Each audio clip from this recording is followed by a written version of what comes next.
Hello, everybody, and welcome to another episode of the Fellowship of Fandom, the Lord of the Rings Rings of Power after show brought to you by Agents of Fandom. And as always, I am your host, TJ, aka Fat Thor, and I am joined by two very special guests today. You may remember our friend Rosay from episode 2, and we are jorged also by Jorgie, fellow agent. Jorgie, since this is your first time, welcome to the Fellowship. We are so happy to have you here. How you doing today? I'm good. Thanks for having me. Happy to be here. Of course, we've been excited to have you. We've been trying to schedule this pretty much all season, so I'm so glad that we got you in here for the final. Rosay, how are you doing today, my friend? I'm doing good, y'all. All is well. Can't complain. Good day, nice day. Sun was out. We haven't had some sun in a little minute, so I'm feeling good. I'm excited to chop it up with y'all and be on the channel. Appreciate y'all as always, and yeah, feeling good. Of course, and I'm so glad the weather's treating you nice because it was like 106 here on the West Coast today, at least where I'm at. So it was freaking brutal for me today, but we got to get into this episode because this is the season final of season 2 of Rings of Power, and wow, what an episode it was. All you listening and watching at home, you may notice that my other co-host Zen is not with us, but he will be here very shortly. So do not worry, he is on his way. And also, before we get into it, make sure to give us a like, a subscribe, 5 stars, whatever you're listening. However you can tell the internet that you enjoy this, please let them know because it really helps us out. But let's start this off. Season finale. We start off in Mines of Moria. King Durin continues to go deeper and deeper into the mine. Prince Durin's trying to stop him, and we get one of the big things a lot of people have been waiting for since season 1, and that is the Balrog. For fans of Lord of the Rings, you will remember the Balrog from the Fellowship of the Ring when he battles Gandalf. Probably one of the most famous scenes of the entire trilogy. But I want to get your guys' thoughts on this because this was a major cheer moment for me. And what am I alone on this, Jorgie? I'll throw it off to you first. What were your thoughts when you saw the Balrog? Are you I totally forgot to ask this at the top. Are you like a big fan of the movies? Did you know about the Balrog? Were you like, oh hell yeah, or did you not? Were you like, oh, I don't know anything about this? Yeah, so this show, Rings of Power, is what got me into Lord of the Rings, like fandom wise. Like I had seen them when I was like 9 or 10 years old because my family had moved and we didn't have like cable yet. And so like we went to like Blockbuster and rented some movies, and the Lord of the Rings trilogy was one of the things we watched. And so like back then Smeagol scared the crap out of me. Um, Yeah, but then I never really like thought about it again, and I had always wanted to revisit it. But then this show is coming out, and watched the first episode of season 1, and then me and my family just became obsessed. So then we went through the films and we watched the director's editions or director's cut. I forgot what they're called, but like the longer ones, Extended and 5 edition. hours each. they're like It's like 10,000 3.5 years. to Yeah. 4. Yeah, and like I love them. So like then it's like now I consider myself actually like a fan where I actually like pay attention to like the lore and stuff like that. And so I've been like waiting for the Balrog, and I was really curious what it would look like in the show, and I was just really impressed with how good it looks. And my question is how big was that VFX budget? Because it looks amazing. It looked incredible. It does. It does. Yeah. Ye almighty lore. Dude, The one and only lore. that Amazon budget came in clutch in that first scene. But Amazon knows how to agree. put together a TV show. Oh yeah, for sure. And like Yeah. you said, Jorgie, with the budget, I mean, they have like one of the biggest budgets in television history, and I think you can definitely see that on screen. Rosé, what did you think of the Balrog? I'm pretty sure we talked about this before. So were you, again, cheer moment for you? Yeah, it definitely was. It definitely was. It felt a little like displaced though. Like it was fire to see the Balrog, but it felt like they showed it to us, but then it was like kind of so we didn't really see that again. So for me, it would have hit harder had we maybe gotten like a scene later where like maybe you see like King Durin's dead and you see the Balrog is like under some rubble and maybe like you think it's dead, but then like its arm moves or something. Like I think a scene like that, because we don't really know what happened, but then we get Durin later and everything seems fine. So I'm like, the Balrog just went away. Like Yeah, they should have explained that a little bit more. I totally get that. And I really think, I mean, obviously, if we've watched the movies, we know that it's, still alive. And I guess I just chalked it up to like, the cavern is sealed. So like they're just like, yeah, he's down there. We're not gonna go down there, right? Like we're gonna leave that alone a little bit. Right, right. Yeah, I'll take that. I'm glad they waited and we're still gonna get that storyline further, but I feel like they should have done something that preluded to it still being a problem. Mm-hmm. Because it's gonna pop back up and some people are gonna be like, again, like, I don't know. We'll see. We'll Yeah, see how they do it. I mean, we'll see season 3, and we Yeah. welcome to the show my co-host Zen from the Listen 3000 podcast. Zen, running a little late today, but how you doing, my friend? We're talking Balrog right now. Okay. What's good, everybody? Happy to be Yo, here. Is Yeah, it? my yeah. guy. Hey, how you So, doing? so what'd you think of the Balrog? Like I said, we're just kind of talking about just the reveal of it. Coming from, so we have all watched the movies, and you are our fresh fan here. So we've talked about the Balrog a little bit because we've seen glimpses. But was that a big cheer moment for you? Were you super excited at that? Did that get you real good?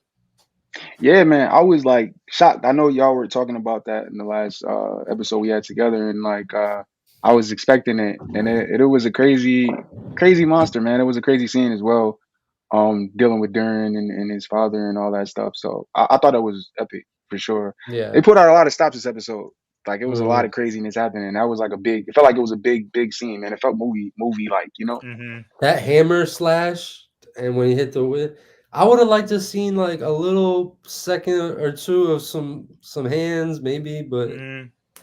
it's I feel like they were going for that screensaver epic moment yeah, for sure. we And know what happens type thing. yeah, exactly. And the one thing I really loved about this scene is because we see throughout the season Durin kind of pleading with King Durin, his dad, to take the ring off. And towards the end, he says, prove that you're strong. Like I remember how strong you were, like when I was a kid, right?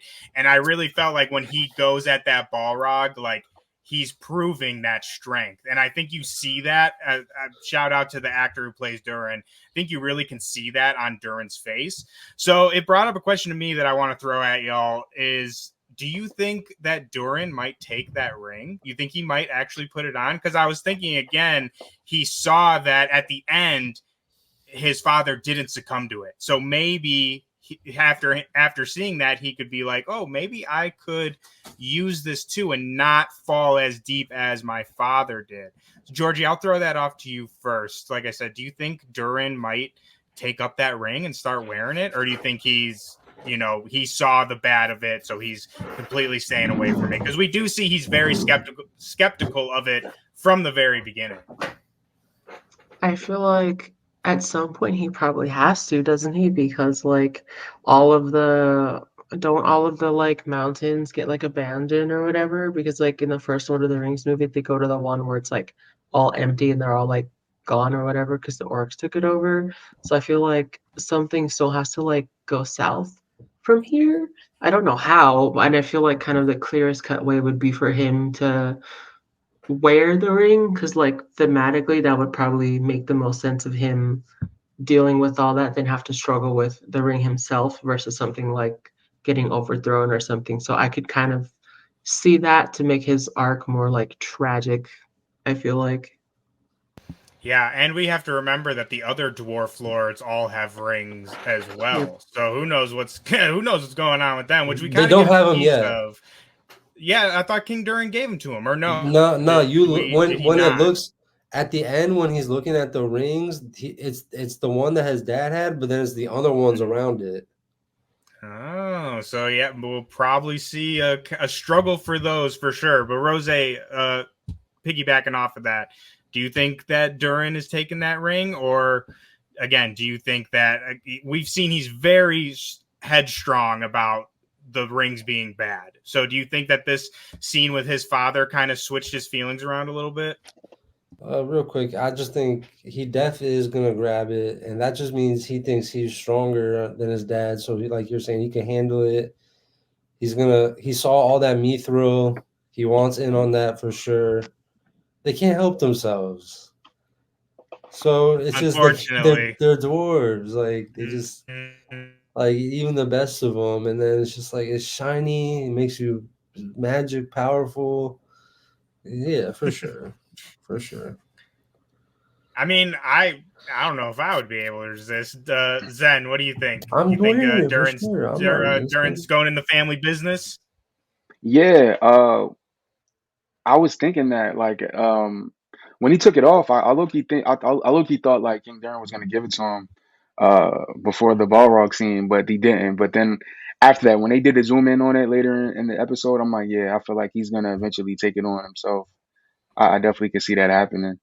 Um, yeah, I just want to see his. I really curious when he does though. What are the effects on him? Because Mhm. obviously we got to see what it did to King Darren previously, and how he was so against the decision that he was making while he had the ring on. So now that he knows that and he puts it on, I wonder if he'll be able to kind of fight any type of negative pull it would have on him, or he'll be able to keep a level headed, with all that power. Yeah, I think they definitely, at least for me, kind of foreshadowed it or alluded to it All when that I think it power. might have been last episode when Disa is like, swear to me that you'll never put that ring on. Like as soon as she said that, I Mm. was like, Yeah. oh, he's gonna wear that. Like he's for like Oh my God. they're setting Yeah. that up, right? And Can't help really himself. exactly. But really quickly before we go on to our next point, which is going to be a big topic of conversation this episode, is so the way the Balrog looks, I wanted to touch on just very quickly because it's obviously very, very similar, if not almost exactly as the Peter Jackson version, like again, that we see in Fellowship of the Ring. But one very cool detail that I really loved coming from the book side of things is in the books, the Balrog is actually kind of described more as like a shadow creature, not necessarily like looking like a demon. That's more of like the action movie kind of stuff. But I really loved, if you notice, you go watch that scene, the wings of the Balrog in this are like shadows. They're not like in Yeah, the Fellowship, they're like Yeah. bat kind of demon wings. So I thought that was just a really cool visual touch to kind of harken back to like how the book describes them. And just I thought that was really cool. But the next topic that again we're gonna have to talk about a lot because I have many thoughts is the stranger. So we finally get some answers. He's not so Mm. strange anymore, I guess.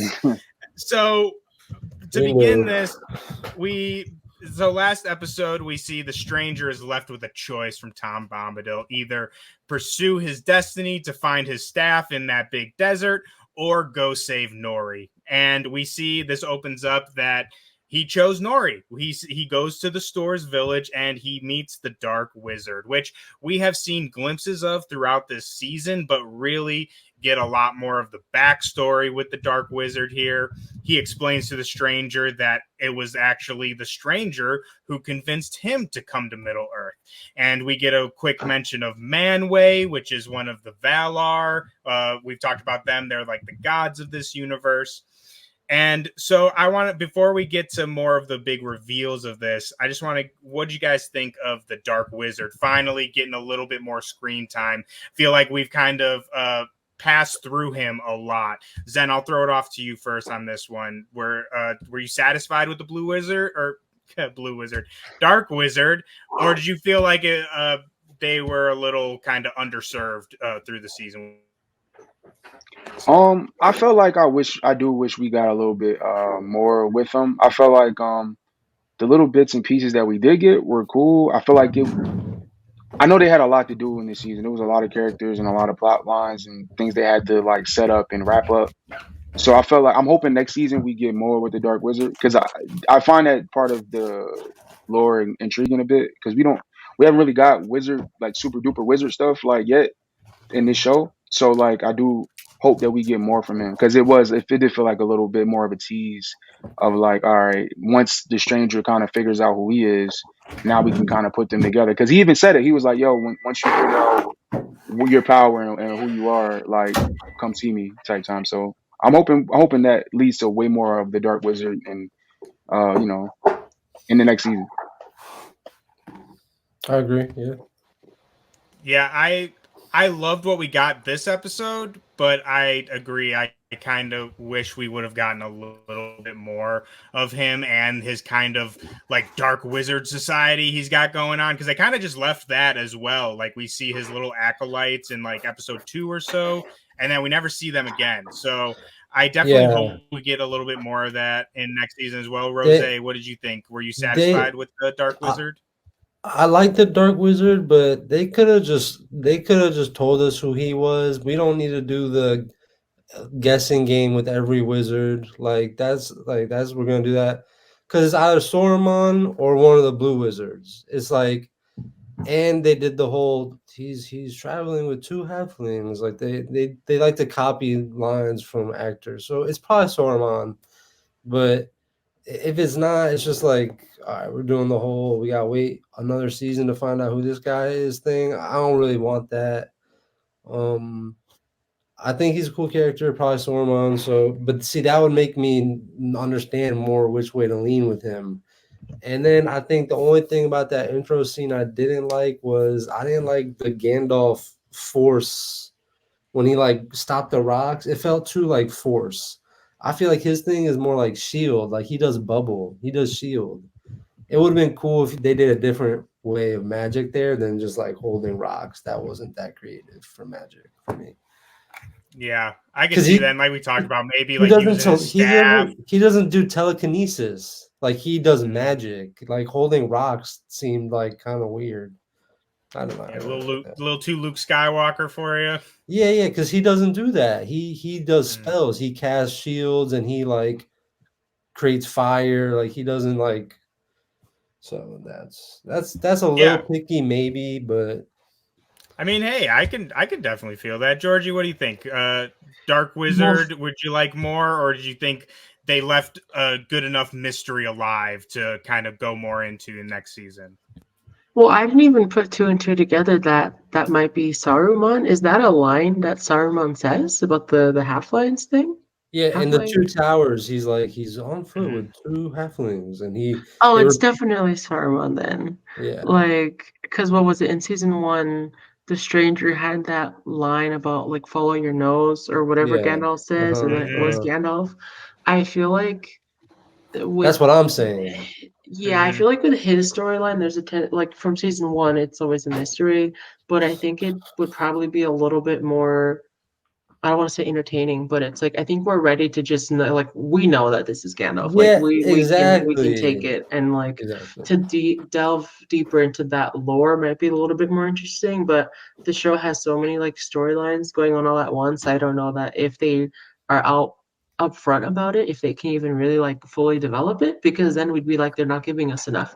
So I feel like what they're doing is really ambitious, and I don't really know how they could do it differently, because but for me the stranger stuff is usually kind of like lower on my list of like the strengths for me. It's not really like one of the strong selling points for me. I think it's always kind of like weaker in I my think Yeah. mind. moving forward is going to be more important and have bigger impact. So I feel Mhm. that. Yeah, I mean, and you're Yeah, because now definitely the in pieces the. are set and everything will get like more closer to what we know, because we're kind of Mhm. leaning towards like the films almost. We're getting closer to that timeline, so it's just gonna kind of like build up more now that we know that he's Gandalf and everything. Yeah, and you're definitely in the majority, I think, on that. We've talked about that before. A lot of people kind of feel a little, I wouldn't say like hate it, but like you said, the stranger and like the Harfoots isn't their favorite parts, which I can't really agree with because I love me I some can't halflings and either. Actually, Right. Harfoot. I do love the Harfoots. I love Mhm. them so much. Like They're Nori, so great. I'm blanking on the other name, but they're Poppy. so That kiss adorable. scene was so That was one of the worst moments of the show. That kid scene.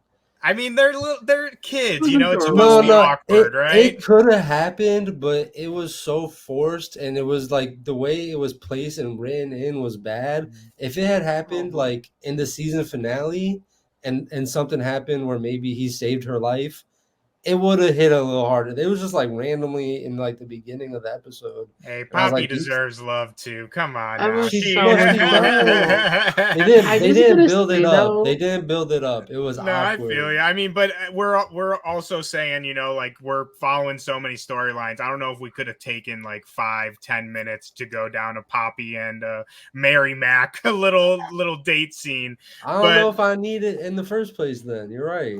It was weird. We can move eh, on. I'm team Mary Mac and Poppy for sure. But really they're so quickly cute. before our next the what we kind of already have talked about a little bit, I don't That's mean to burst Pippin's your guys' great uncle. I don't mean to burst your guys' Saruman bubble too much, but I do got to point out very quickly. So my thing with the Saruman is I feel like that, like, why would Gandalf trust him in the later trilogies if he already screwed him over like 100 years ago? And to kind of 100, put, yeah, it's like good 100-something years maybe before. more. Yeah, I'll say even more. Yeah. But the showrunner, actually, Patrick McKay, commented on this I about the saw Dark that. Wizard. I And saw he it. said, quote, this is from Vanity Fair. He said, quote, "I'll say something on the record. Given the history of Middle Earth, it would be highly, highly, highly improbable that this could be Saruman." It's a So, I fake. mean, I would say they could be faking us out for sure, but It's a Oh, fake. I hope it's fake out. It's yeah, a I fake mean, out. for sure it could be a fake out, but I'm also gonna stick. So I've said for a long time I thought the Stranger was a blue wizard. I thought there was a lot of evidence, and honestly, I think that's something the show did very well, was balancing the mystery of like Gandalf blue wizard, because it could have easily been both, and like the evidence was there for both of them. But I'm not too disappointed because I'm just going to switch that theory over to the Dark Wizard. So, Dark Wizard for sure is a blue wizard. I'm on the record. I'm going with that for sure. But to stay on the same topic, like we said, the Stranger, Grand Elf, he is Gandalf. We all knew it. But I think, personally, I really think they played it very well in laying out like the reasons of why he's Gandalf, and also with us building a relationship with this new character, because obviously all of us, and even if you haven't seen the trilogies, you know Ian McKellen is legendary in the role of Gandalf. So Jorgie, we'll stick with you on this one. What did you think? Did that reveal satisfy you? Were you good with that, or were you kind of like, I don't know about I this? thought the line delivery was so good where I was like, they did that. Like, it reminded me of like in Solo when the guy's like, Han Solo. Because like there's nobody or whatever. It just reminded me of that. And I'm like, brilliant. Nailed it. I love it. Yeah. Yeah, I really like too how they brought it back to the whole like, oh, a wizard like a wizard staff finds him, and then they bring it back to like the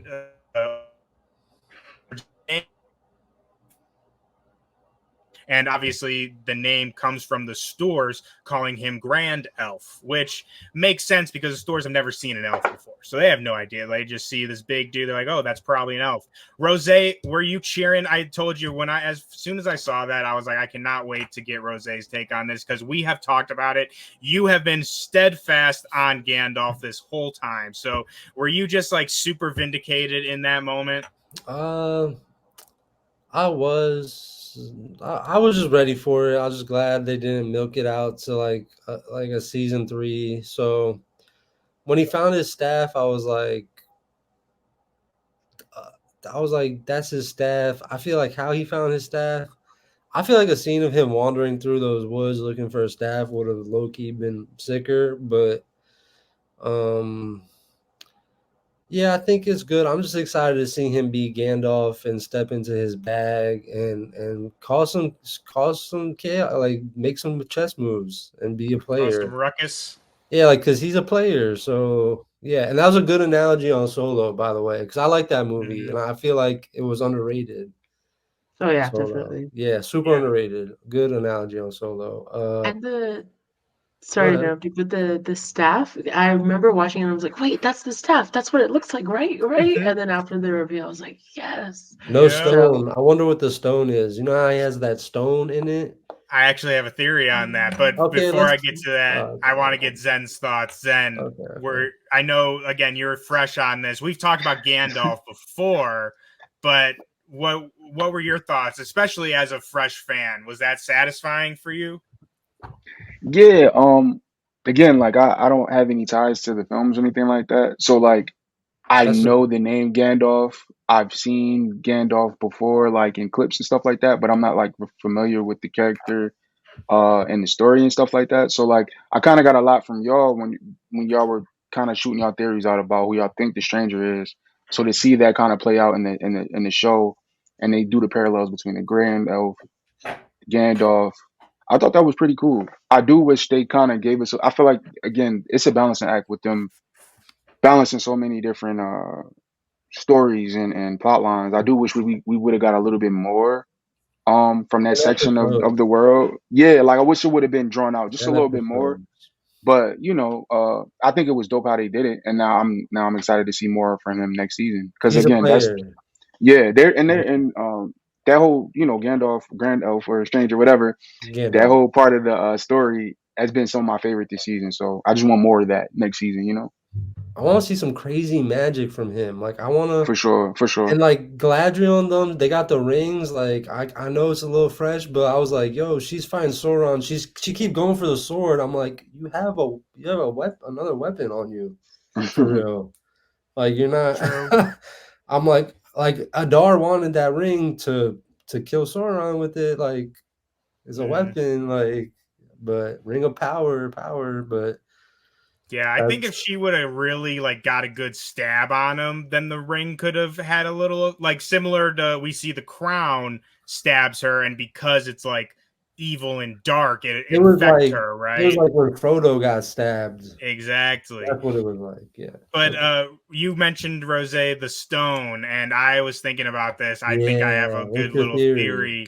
So if you notice, the Dark Wizard He has a staff has a stone. stone. Yeah, I So was I'm yeah. thinking that's Gandalf's stone, and they're gonna face off again, obviously.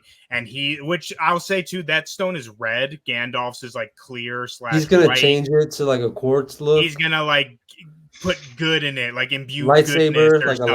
lightsaber Yeah, thing. like It's kyber gonna crystal purify the bleeding. crystal. Yes, That's great. exactly. He's a crystal girly for sure. So it could But be a blue wizard and he kills one of them. He kills a blue wizard. I don't know, man. I don't know if He Gandalf would would. kill. I don't I know. think he would. I mean, We've he's seen killed like him. orcs and stuff for sure. He'll But take whatever needs to get taken out if it's a force of evil.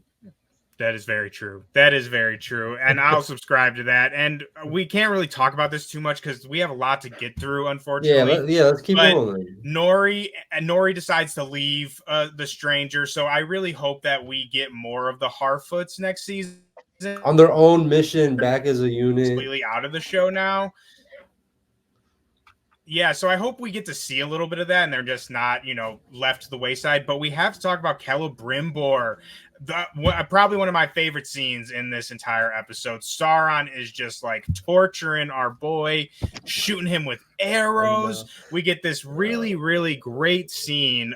So Sauron ultimately kills Celebrimbor, but we have this really great scene where Celebrimbor tells Sauron that he foresees that the rings will be the end of him and that one will bring him complete ruin, which we obviously know he's talking about the One Ring that the entire trilogy is based off of. And he also calls Sauron the Lord of the Rings, which is just I like, thought that oh, was he said it. interesting. He said it, Yeah, I right? hit the Leo But DiCaprio John looking at the The TV. Leonardo yeah, DiCaprio like, John. I feel that. but Def. we see Sauron cry when he stabs Yo, Celebrimbor. okay, Not like yeah. sob, but we see tears coming down. No, he So was I want to crying get for real, fam. He was sad. so I want to get you guys' thoughts on this. Rosé, we'll start with you first. Do you think Sauron, like you said, do you think he's genuinely was sad? And also we see a lot of Sauron telling Celebrimbor, like, oh, like you brought this on yourself. Like, I'm just trying to save everybody. So what was your read on that? You think he was being truthful in his own way? He is because he's like a Thanos type. Like, he thinks it's good if, things are Mhm. technically he's honestly more in like an Ultron type wave, actually. He's more like an Ultron type. Yeah, Um I could agree do with I that for think sure. what's up with people always crying too after they just killed somebody in movies and shows?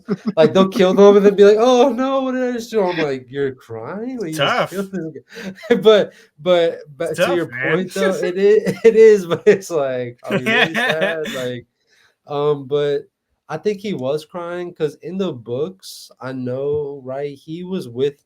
It's a TV show, so I'm not picky. I'm not one of those the lore is end all be Mhm. all type. But I know he was with him. It says in the books for like like for a while, like 300 Yeah. years. He was with them for like hundreds of years. So Mhm. um he was with him for a minute. That was somebody he looked at as his equal to a certain extent, who had more superior knowledge than him and was able to craft things that he respected. So I feel like he was sad to see him go because like he respected the art type thing. But he was like, "This is my competition, and hundred percent. you probably could help take me out in the future because you have knowledge on like my whole thing for real." Mhm. So I Yeah, think, I yeah, agree. I think Sauron was genuinely sad, and like again in his own twisted mind, and like Celebrimbor even says this. He says your greatest power is treachery and like to even deceive yourself. And I really think Sauron genuinely believes what he's doing is the best for everybody. And like you said, great shout out there to like the Thanos Ultron parallel. Because again, wow, what they're like, he is through and through a bad guy. I don't think we're necessarily supposed to sympathize with him, but we can understand kind of where he's coming from. Jorgie, what did you think of this scene? Again, this is just like a brutal kind of crazy scene. And again, do you think Sauron was being truthful in his own way, or was this all still just like him manipulating Kel like all the way to the very end? I'm gonna take it a step further and say that like Celebrimbor and him, they were basically boyfriends. Like in their beginning right. episodes, I was like, this is like there's subtext, like they're trying to tell us something. But I do feel like, with Sauron, um, like even though he was using Celebrimbor the whole time, I feel like he did connect with him almost. So maybe Right. he is sad to kill him, which that's so twisted. But in some way, the one person he connected with died, He kind of like respected the how like art. yeah, and how he connected with like Galadriel, but then they always fight and stuff like that.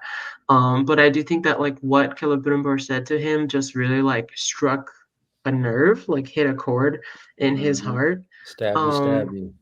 I can't figure Sauron out. Like he's so messy, and I love him. Like we love me messy men, but like he is just so much. I can never tell what he actually believes, and I don't think he knows what he believes either. He's just kind of all over the place, and I think he's just evil. I don't know if he thinks like what he's doing is good for everyone. I think he's just straight up a baddie.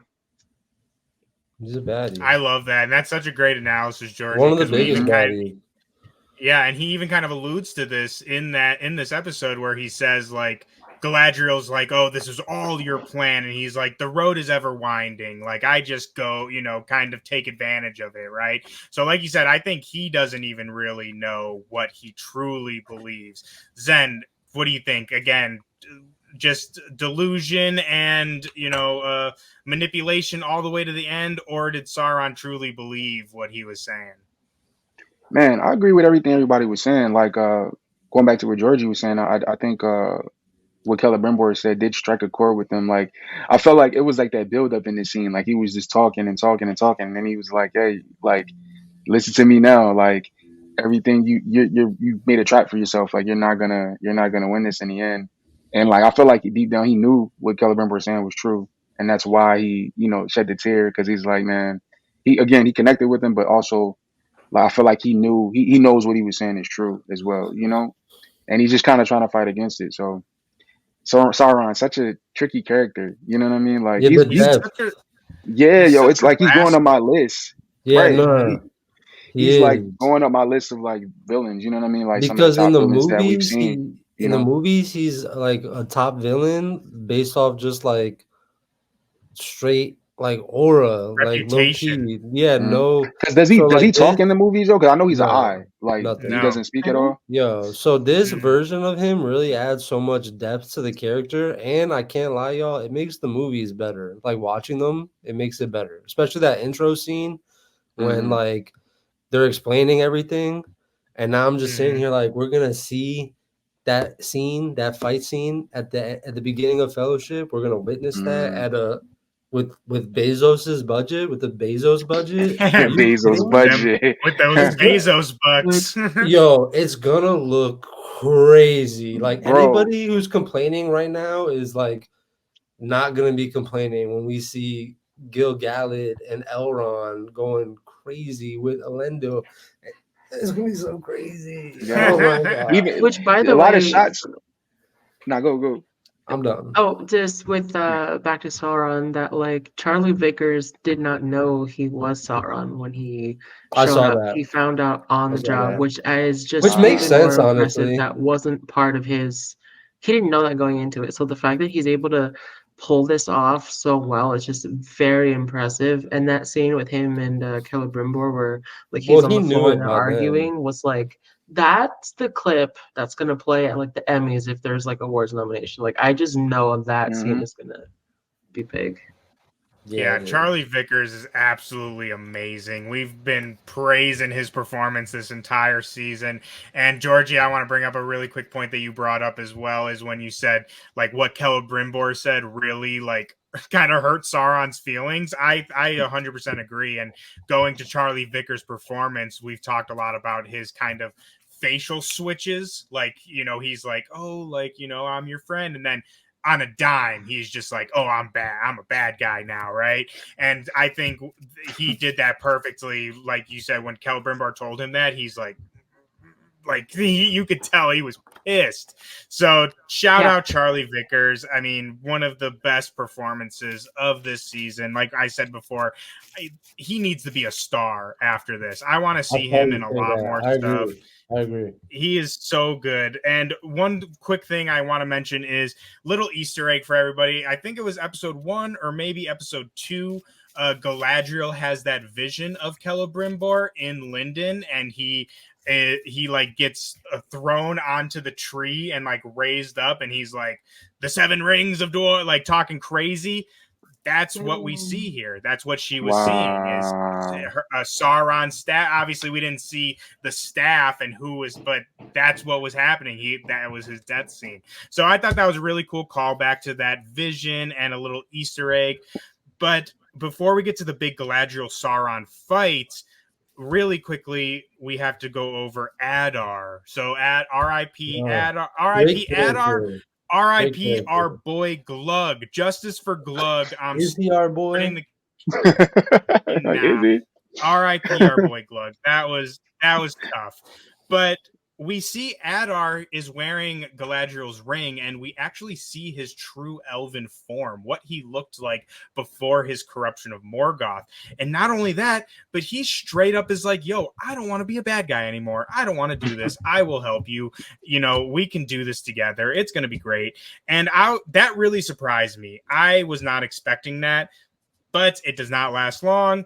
The orcs rebel against him, which has kind of been teased throughout this season. We've seen them kind of questioning his leadership, and they go with Sauron, and they actually kill him pretty much the exact way as they killed Sauron in episode 1 when we get that flashback. Total Caesar style, like They did him like Jon Snow. stabbing him. They Yes, did him like the Jon Night Snow Watch. for the watch. Can't trust the It hurt orcs. just as bad. The orcs are like did. that dude who will just take whatever deal gets thrown at them in the moment. They just Yo, like But damn honestly, orcs. to defend our auric friends a little bit, I will say, we're in a shitty situation either way, and Adar was I don't know obviously about that. sacrificing a shit ton of them I don't know about that. this war. So I think they're also opportunists. They're like, maybe it will be What? better under Sauron, which Adar they was quickly a- realize is not. Adar was The thing is, brokering peace I with. feel like Adar he actually did like care about them, and there was a whole analogy where Mhm. like he really felt like they were his children, and so kind of along those lines, I feel like it's that thing when you don't really like appreciate your parents or certain things that you have, that like Mhm. all they Right. saw was what they wanted, when maybe like they didn't appreciate how he cared about them in that sense, because we know That's a like when great. Sauron's gonna take over, he's gonna treat them like worse than garbage, you know. So Mm, that's kind of how I saw it, as like He the murked. He murked one right parent-child away. analogy. yeah, Yeah, He was I having love a. that, exactly. Georgie. He was having a bad day, and he just took one out. Mm. But what you Yeah, saying? He's I love crazy. that, Georgie. I think you killed that analysis because I totally agree. Adar for sure loved them like his children. We kind of talked about that a little bit. They kind of really are his children. But again, I think the orcs were in a shitty situation either way. They saw what they thought was an opportunity to live better, and we see, like I said, that is not Do, possible. do you Yeah. think we should have got a scene where Sauron was talking to the orcs that he was able to convince them to do that? I feel like they should have shown us that scene.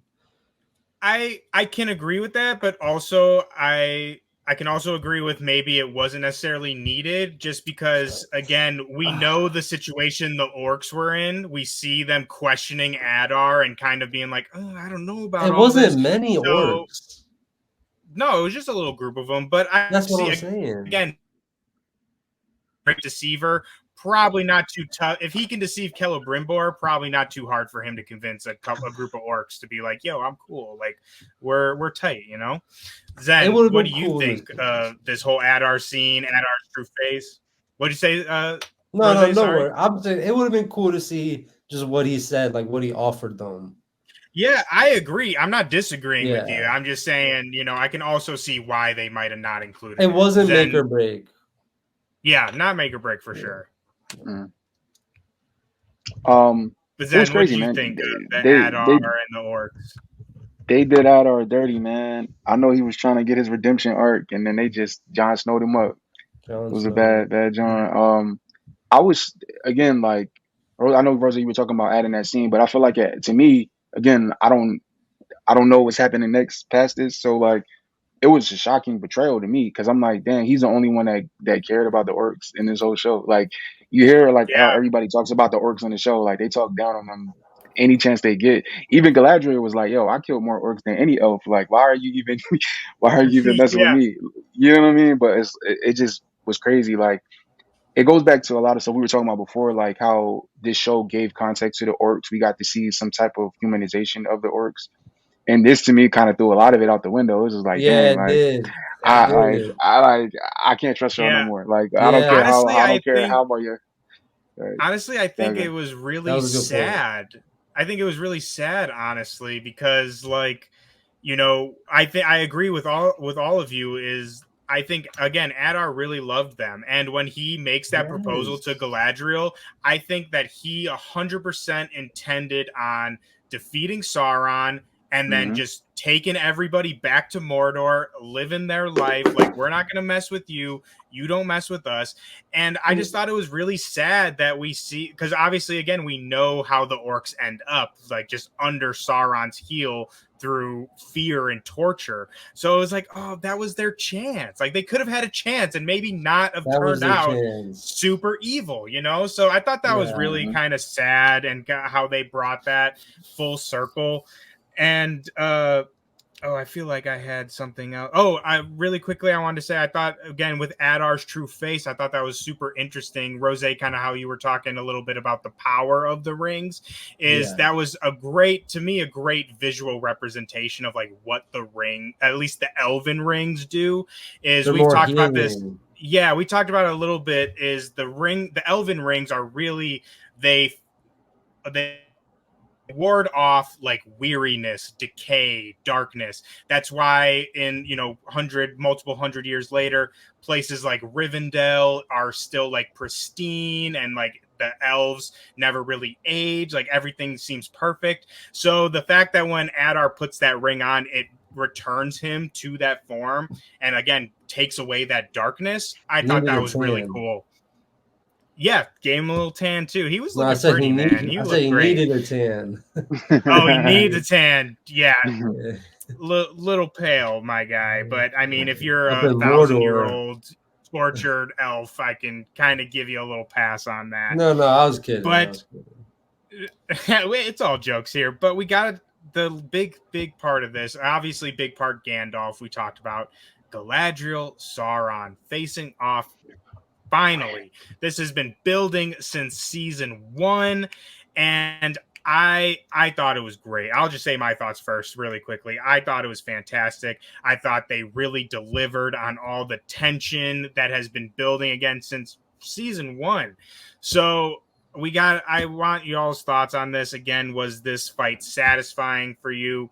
Do you think they brought together these threads in a good way? And just, was it, again, another cheer moment for y'all? Zen, we'll start with you first on this one, because you texted me almost immediately and we're like, yo, this fight is crazy. Yeah, bro. Man, this full finale delivered, but this fight was one of the major highlights for me. Like, just the hand-to-hand combat between them two. Once Sauron starts switching into different people, I'm like, oh no, they taking it to another level. Like, I was loving every bit of this fight. Even the dialogue in between, like the little things they were saying to each other, like when he switched back to, what's the character he was previously at the beginning of the show? Halbrand. Halbrand. Yeah. When he switched back to that, and she kind of like she hesitated. When she saw that. I'm like, yo, this is an amazing fight. Like, they really did what they had to do with this one. Like, it's one of the best fights of the show so far to me. Easy. Rosay, you agree with that? Again, do you think it was delivered satisfyingly, this kind of reunion face-off? Yeah, I'm going to say this real quick. I was really looking forward to an Adar Sauron fight scene. I can't lie. I was like really fiending that for actually that. been tough. Because Adar was showing that he was like that on the battlefield. He smoked Arondir and Elrond for real. But I'm not mad at what they did to him because of symbolism wise for stories. But to the Galadriel Sauron fight scene, it was definitely fire. It was A1. I like the buildup of it. Like, you're thinking it's going to be a quick fight scene, and then it just kind of keeps going. And then Sauron starts realizing, like, I can't just slice her up. I thought it was going to be a little easier. I'm going to have to, like, maybe pull out maximum effort. She starts, like, slice him up. The kick, when she kicked him, I like how they implemented that. Because that was fire. It was fire, and it was important. It was important because it showed her strength. It showed that she was strong. Like, because you could say, like, yo, she kind of tiny compared to him. But then you got to remind people, this is a fantasy show. These aren't real people fighting. She's a magical elf. She got a certain power level. So I think that was really smart that they threw that in there. And I like the fight. She jumped off when she was like, he's like, I want to heal the world. And Charlie Vickers, I want to heal the world. He's like crying almost. It's so poetic. And she's like, heal yourself. I'm like, oh, damn, heal yourself. That was a bar. When she jumped off the cliff. Yeah. And then she jumped off the cliff. I'm like, I thought the ring was going to do like a floating thing. I wasn't the biggest fan of her. Again, the rings of power, and like, we're not really displaying that yet. But I wasn't a fan of her just falling down the trees and then she was alive, and I was like, yo, she fell far. She definitely fell far. That visual was beautiful though. Like the white shot. Yeah, it was. It was, but then the ring should have created a little, I'm saying, and we should have seen her float down. And then I would have it would have added to like, yo, the ring of power, the ring. Like, it just I guess that tree fall. I just don't think it was like 100 feet. How is she live? What were you saying, Jorgie? Oh, just that, because to be completely honest, I'm like not deep enough into the lore to understand what the rings do exactly. I watch videos every now and then, and then I forget. Y'all see The Hobbit? Yeah. Galadriel was doing some shit with that ring, so it's capable. My fault. It's capable of doing some. She could go crazy with that thing. Yeah, it's kind of I don't know. It's hard to say with the Rings of Power because obviously the book kind of describes them one way. At least from my understanding, at least the Elven rings, they're not more like you can't do like a power beam with it, right? But I mean, it's an adaptation. You know, Peter Jackson added a lot of things for like the action kind of, you know, excitement of things. So I wouldn't be surprised if they add a little thing like that. But Jorgie, again, was this super satisfying for you? You said you really enjoyed season one. Do you think that they kind of set this up and the face off was satisfying for you? Yeah, I think so because I feel like I think so. Okay, so initially I got to watch this season. I got screeners, so I've had a lot of time to like ruminate over this. Mm-hmm. So like initially, I felt a little disappointed with the fight because I wanted it to be a little bit more flashy. But then as I thought Ooh. about it, I realized like the Galadriel Sauron struggle is more like mental emotional than anything else. It's more of like Mm-hmm. a mind game type of situation than an actual like action movie fighting thing. So when I went through it again with that lens in mind, I was like, wow, this is like really good. Because at the end of the day, with all of the war that's going on, it's about like these two and the decisions that they're gonna Right. make. And he wants her to join him, and then she literally jumps off. Because like I don't know, I loved it. So I Yeah. think it works really well. Yeah, she'd literally rather jump off a cliff than to work with him. But As soon as I said it, I was like, oh my god. but sticking with you, Jorgie, I want to ask. We kind of talk about this a little bit, and they talk in the episode while they're fighting. And this has been kind of a theme this whole season of the question of is Galadriel still somewhat under Sauron's influence? And they describe that in this episode as the door in her mind, and she declares like the door is closed. I think that's when she kicks him So in the dramatic. face. So which by the way, I need a GIF of that kick. But Jorgie, I want to Yeah, ask you because yeah. I'm kind of between on this. I don't Oh. really know how I feel. Do you think that that door is truly closed, or do you think that there's still a little part of her that is open to Sauron? And do you think that there was any reality in this situation where she would have joined him? I want to see that. I'm sure there's fan art of that, but I just gotta say, like, I mean, it's like it's Charlie Vickers. Like, who wouldn't like want to join him? I'm sorry, but like when Elrond is like giving her so much beef in the beginning, I'm like, oh my god, move on. Like, did you look at Halbrand? Like, can you blame her? No. Like, Especially I with don't know. that It always gets blonde on my nerves. mane on. And then I'm like, but then everyone, like, the king ends up wearing the ring too. It's like, y'all have responsibility too. And I was just like, what is with this, like, Middle Earth misogyny going on right now? Like, give Galadriel a break, okay? She's gone through it. But I don't know. Like, I don't know if the door is closed because I don't know if I want it to be closed because I love that relationship that they have going on. I wish they could just break from canon and just have her like join them. Like I just want to see that I'll take a ship. what Yeah. if I ship them. episode. Oh yeah. Oh my gosh. Yeah. I'm a big shipper with those two. So I want to see it to be honest. So for that reason, I hope it's not closed. Mm-hmm. I mean, yeah, I think that's a really big theme of their characters and something the show very heavily kind of harps on is the similarities between them. But Rosay, what do you think? Do you think again is this door in Galadriel's mind truly closed, or do you think Sauron could still slip in there a little bit?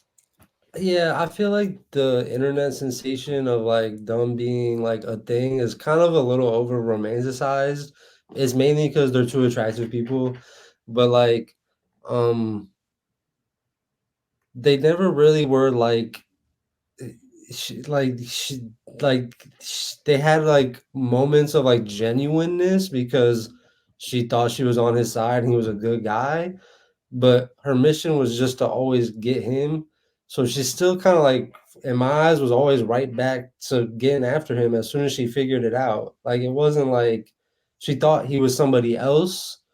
So it was kind of just like as soon as that wasn't the thing and he was Sauron, it was pretty much over. So I don't see how anybody is like, oh well, maybe. I'm like honestly, that's played I think out. Galadriel definitely was kind of feeling him in season 1 for sure, especially that little scene they have in the woods, like after the battle. I think, like, not A like she's little like, bit. oh, I love this guy, but like she was like, okay, like, you know, She's this like, this is guy's a all man right. that could impress me. Don't get me wrong, but it But wasn't I anything think crazy. Sauron, My yeah, fault. I think Sauron though the entire time. No, you're good. I think it's always manipulation with him, and not only that, but Yeah, like the book kind of talks about this a little bit. But out of all the elves, Sauron fears Galadriel probably the most. Like he knows that she is probably his most formidable foe and one that could actually take him out. So I think from the very beginning, as soon as he saw her, he's like, I need to get her on my side because it could be really bad for me if she's not. right. So I think I agree. I kind of hope that that door isn't closed because I also would kind of argue as well that, you know, him being able to change his form in front of her like that and make her see him as Celebrimbor herself, all that That was kind crazy. of Nah, it was crazy. maybe alludes to that door still being open, because again, that's why he's able to give her these kind of visions. Zen, do you think again, is this door still open? Nah, I don't think so. You think it's I'm trying closed? to. It's Oh, not for sure. She's on the up and Didn't up. jumping off didn't cliffs. She's stabbing him. didn't Uh, at the beginning of the series didn't he kill her brother? Yeah, Right? Yeah, he killed her yeah, brother. not I don't know if like personally, but yeah, he died like pursuing Sauron. He died chasing Sauron. Okay, yeah. I think if she keeps that in mind, then it's definitely not that's what happening. I'm saying. That's what the whole first season was built off of. Mhm. Yeah, Which no, I agree. Sauron brings that up too, which was nasty work. Yeah, once I think once the Sauron aspect of it got thrown into the mix, like Mhm. yeah, I think that was a dub for that one. I don't think that's gonna happen. I mean, it's cool for the tension that it gives to their Mhm. interactions for sure. Like again, like this fight, like Jorgie was saying, it was just that mind game, the back and forth. You know what I mean? I feel like that's always cool when they connect. But as far as anything past that, I don't think so. No. I just gotta say though, Yeah, like like I'm Sauron honestly. definitely likes her too, though. If she likes him, I he agree. likes her because I he's agree. You always think? holding the hand out. I mean, why Yeah. else would he keep offering the hand or that visual with like them in the water? He has the mask on or the Mhm. helmet on. It's just like he's inviting her so that they could be a power couple. And Well, I yeah, I don't see it. agree with that, but I just don't think it's romantic. Like you said, I Right. think he wants the power couple because again, he like is like I would rather have her on my side than not on my side. But again, I don't know if it necessarily I would say gets into like the romantic territory. And just one before we end this off with kind of our thoughts of the season as a whole and how the season ends, I just want to bring up very quickly again, just kind of this concept of if the door is closed. Another little piece of evidence I think that we can bring up for the door still being open is and this just might be my read of the scene, but in season 1, we remember when Galadriel finds out that Hellbrand is Sauron, she like immediately goes to stab him, like doesn't even hesitate. She's like, boom, like knife in the face. But here, when Sauron shows up after the orcs stab Adar, she's like frozen. She is like it takes her a while. It's not until Sauron's like kneeling down over Adar that she even like slightly starts to come at him. So I don't know. I kind of read that a little bit as again, maybe that door is still a little open and like she is just so terrified, which again we see in season 1 that is not Galadriel at all. So to me, I feel like we really kind of saw what this influence has done to her and like how she's again we've talked about her kind of growth from season 1, and I think that was part of it is like she does have more of a fear of Sauron than she previously did, I think.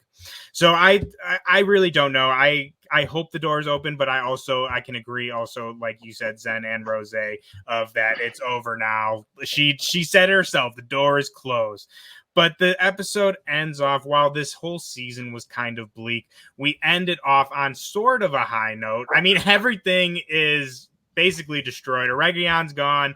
Numenor's going through it, which we didn't unfortunately have enough time to really get into the Numenor stuff. But we do end off on this kind of feeling of hope. And Galadriel recalls what Celebrimbor said last episode about strength not being what defeats darkness, but the light. And we see all the elves gathered together with Galadriel, Gil-galad, Arondir, which I was so hyped that Arondir was included in that little group. And I'm hoping perfectly fine. He got medical attention. Yes, I'm really hoping that means like he's gonna be part of like the elf council or whatever next season. But we're getting Legolas. Maybe, why not, right? But what did you think of this ending? Orlando Blue. Yeah, right. Where's Orlando at? But what y'all think of this? The way the season ended, and now that it's over, what are y'all's overall thoughts of this season? Was it a success for you? Did some things maybe not impress you as much? Jorgie, we'll start off with you again. The end. How'd you feel about the ending itself and just the season as a whole? I gotta be honest. When I watched the ending and like Galadriel's basically glowing, it's really bright with all the greenery, I was practically sobbing. I was like, "This is so beautiful." I was really into it. I thought it was a great way to cap it off and to kind of jump us forward. I really felt like this season was a turning point, taking us from like what we were just introduced to what we know is coming, and to kind of getting us closer to that point. So I don't know. I really did like the theme and how it ended. I do like that Arondir was there at the end, and just because like the Latino representation, I'm pretty sure we'll see. That we'll see him more, because before he was away from the main cast and he was with the I forgot what it was called, with the humans in that area, but now he's actually with the elves, so I'm excited to see more of him for sure. Yeah, Ismael Cruz Cordova is one of my favorite parts. And that's honestly, I would have to say, one of the criticisms I could give this season is we didn't get as much Arondir as I would have liked. But to be fair, I really think so. The lady who played Bronn season, she did not come back for the actress herself didn't come back, so that's why they killed her off in this season. But I really think that they had a lot more storyline with Arondir and Bronwyn for this season. It was a good love since story. She didn't return, and it definitely for book fans out there, I think they were going for a Baron Luthien type story, which is a famous story of Tolkien of a man falling in love with an elf. Definitely seemed like they were kind of adapting that.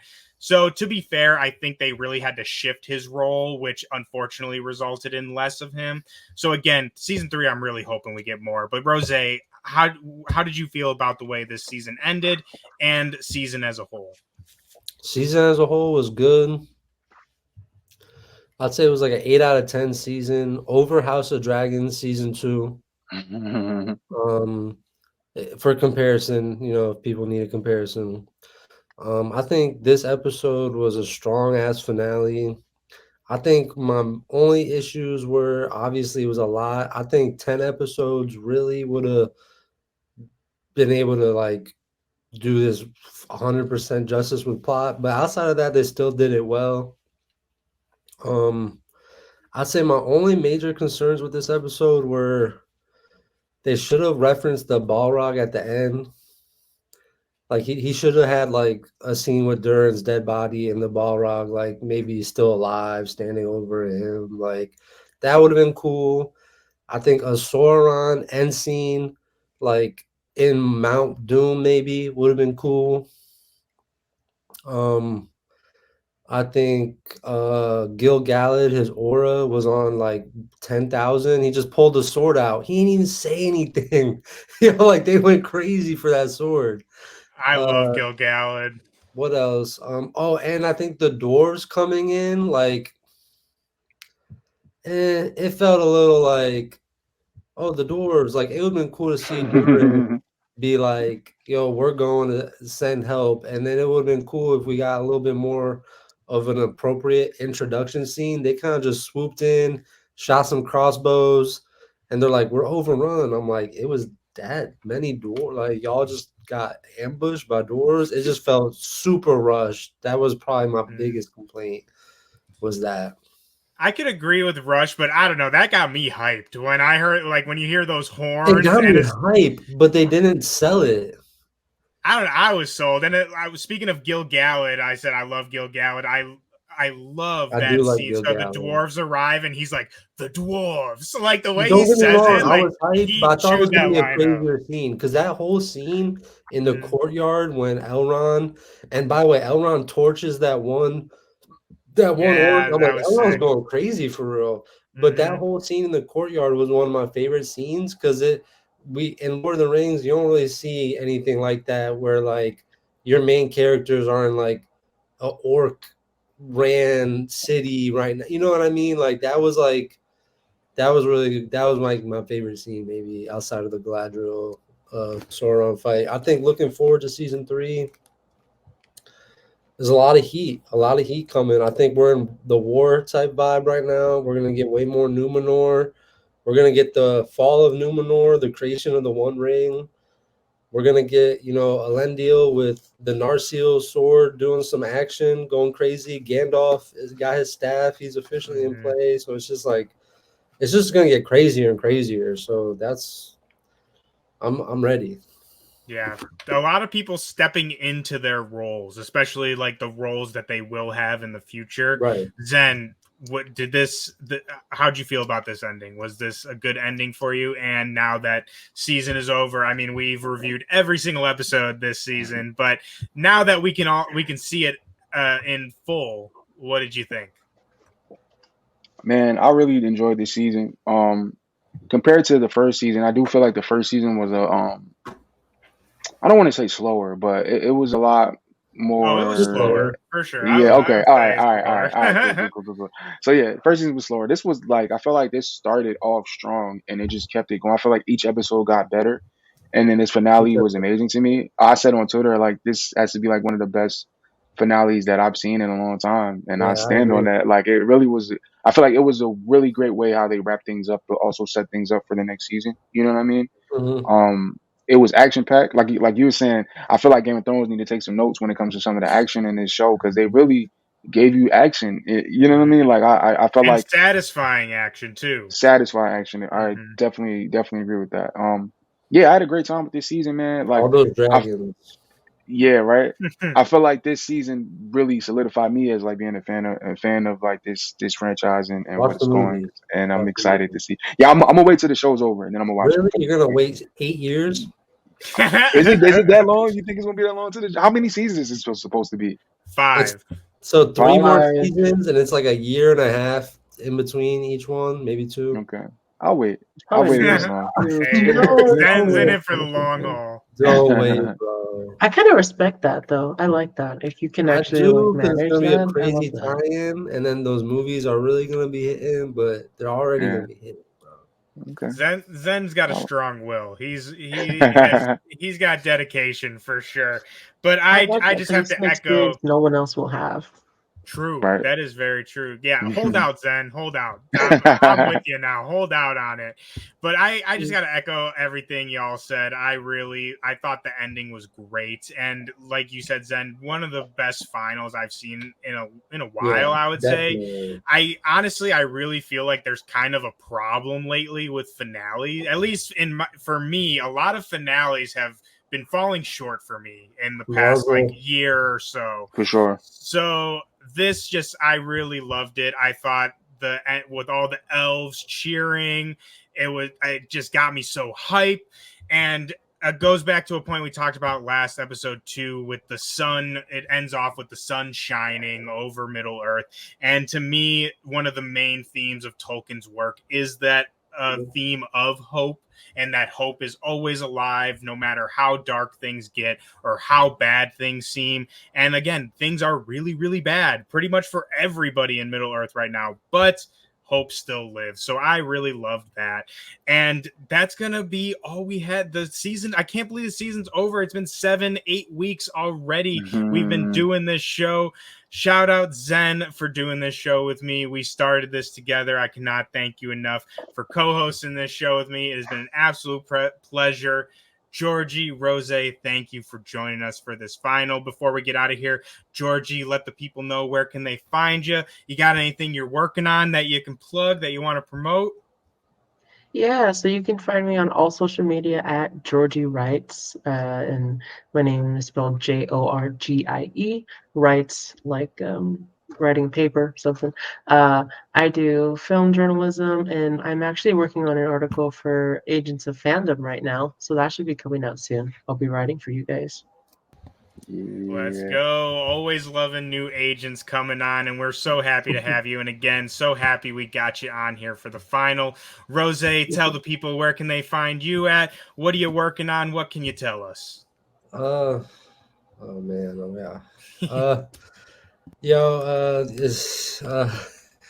The links are in the bottom, yo. I appreciate y'all.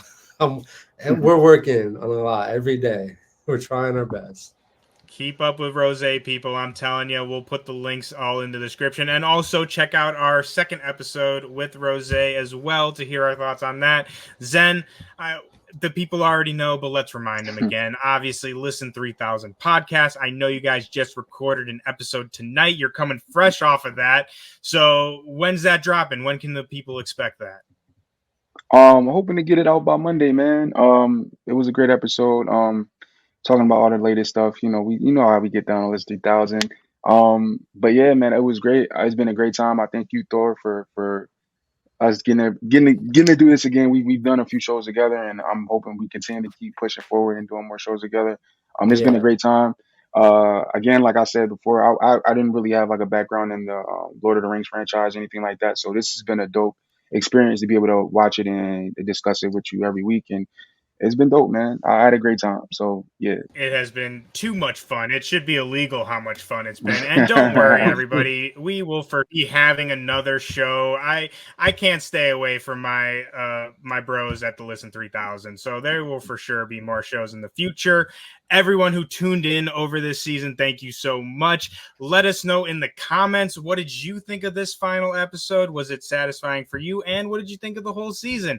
Be sure to stay tuned also on the Agents of Fandom channels for Agatha All Along live show every Wednesday. Right after the show airs, we have great line of hosts and guests.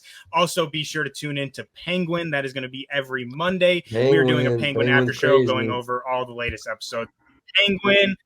Also, we got so much stuff going on. Be sure to check out our website, reviews, news, all that good stuff. Also, be sure to check out, again, the new episode of Listen 3000 on Monday. And you can check us out also on Comic Corner. We have that dropping every Thursday. Y'all been going crazy, bro. We got everything. Everything you need. Agents of Fandom has everything you need. So you don't miss it. Be sure to follow us on all of our socials, Agents Fandom on Twitter and TikTok, and Agents of Fandom pretty much everywhere else. We also have some merch on Fandomify. Really cool stuff on there. Go check it out.